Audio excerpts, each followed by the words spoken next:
Demolition isn't just destruction, it's a carefully planned process.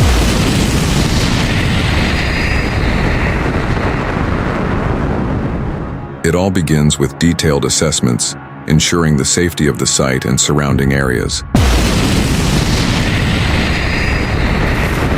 Engineers analyze the structure to decide the best approach, whether it's controlled explosions, heavy machinery, or manual.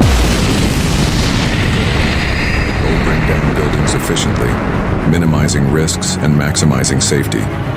From the precision of implosions to the power of wrecking balls, every step is calculated. Demolition is more than chaos. It's a fascinating blend of science, strategy, and skill that clears the way for new beginnings.